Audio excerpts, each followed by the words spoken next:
Peraturan pemerintah yang baru melarang sunat untuk perempuan. Bagaimana sikap Majelis Ulama Indonesia? Kita sudah mengeluarkan fatwanya, Bang, berkenaan dengan khitan perempuan itu. Ya. Antara wajib dan sunnah.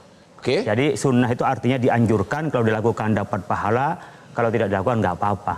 Kemudian ada yang mengatakan wajib untuk disunat. Hanya perlu diketahui adalah khitan laki-laki dan perempuan itu beda. Khitan laki-laki jelas dipotong, mohon maaf. Sementara kalau di perempuan itu dibersihkan. Ya. Cuman prakteknya seperti halnya yang ada di WHO itu, Bang. Caranya khitan itu ada 6 macam dan itu semuanya dilukai. Ya. Demikian juga ada beberapa praktek yang itu langsung dipotong dan itu sampai habis. Nabi makanya dulu mengatakan ikhfidhi wala tunhiki.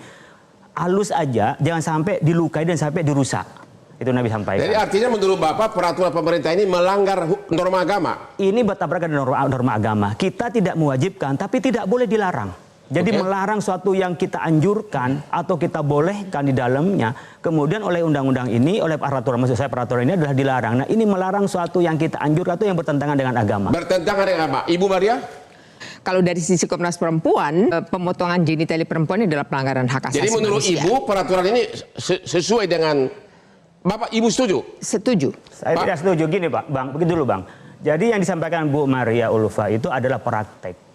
Praktek yang salah, dan itu praktek bukan khitan, itu perusakan. Khitan yang ada dalam Islam itu tidak dirusak dan tidak dipotong. Oleh karena itu kalau karena praktek yang salah, prakteknya dibenerin, bukan syariatnya yang dilarang, Bang. Artinya bukan aturan dalam Islam atau ketentuan Islam itu yang dilarang, karena ketentuan dalam Islam tidak ada yang untuk mendorotkan, berdarahan, tidak. Maka Nabi mengatakan ikhfidhi wala tunhiki. Pelan-pelan, jangan sampai merusak, karena itu adalah bagian dari apa? Kebersihan bagi perempuan. Dan nanti ketika hubungan itu dalam Islam disebutkan oleh Nabi. Jadi menurut Bapak, menurut agama, sepanjang dilakukan secara benar itu sah. Sah, yang tidak boleh dan melukai. Asal tidak melukai, benar nggak Pak? Ya.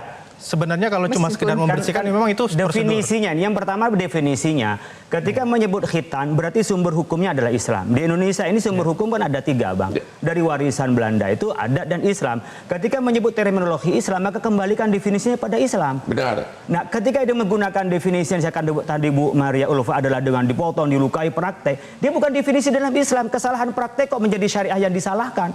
Nah, oleh karena itu saya apresiasi kepada Pak Hasto, mari kita luruskan ketika menggunakan definisi di dalam agama, kembalikan pada terminologi agama. Yang di agama itu adalah ikhfidhi wala tunhiki. Enggak ada yang mengatakan disuruh perlukan. Wala tunhiki kata Nabi.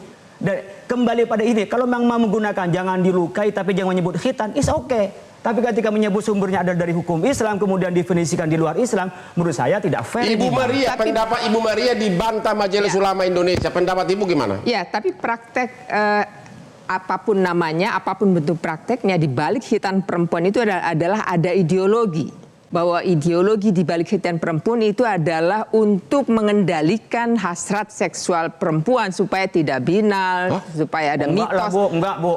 Tidak mungkin. Saya yang tahu di agama. Kalau Ibu penelitian ada yang seperti itu mungkin. Iya, tidak ada. Artinya itu fakta, bahwa penelitian ini kan fakta. Karena penelitian dilakukan di 10 provinsi. Masih bayi, Bu. Masa mengendalikan hasrat seksual orang dewasanya, perempuannya masih bayi? Ibunya, neneknya yang meminta dihitan itu karena punya cara pandang itu. Saya ingin kembalikan ideologi agama, maka kembali pada hadis ideologi agama, bukan penelitian. Ideologi budaya.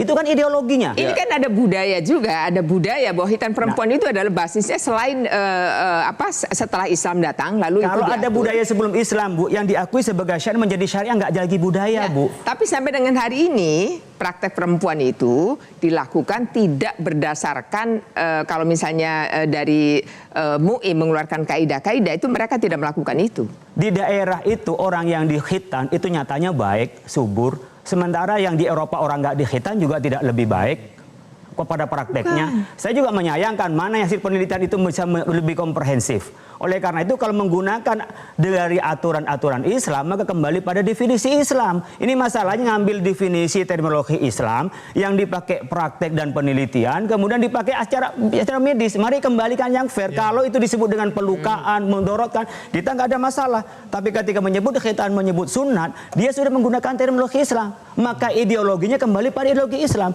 Kalau bicara soal adab, memang dari Mesir kuno, tapi ketika diakui di dalam Islam itu menjadi Islam. Karena apa? Karena kita mengikuti pada perintah Nabi. Jadi tidak berarti kalau budaya akan selamanya menjadi budaya, tidak. Ketika al-'adah menjadi muhakkamah, apalagi al-ada mansusun bin nasi, maka sudah menjadi hukum, tidak lagi disebut adatnya. Jadi Ya, kontroversinya tapi praktek ini yang jadi praktek hitan perempuannya ini yang sebenarnya yang masih banyak melakukan perlukaan. Nah, itu berarti fakta, disiapin itu fakta. tenaganya, bukan syariahnya yang dilarang. Pemerintah itu berkewajiban untuk memenuhi bagaimana menjalankan syariah di dalam Islam, dan pemerintah menyediakan itu.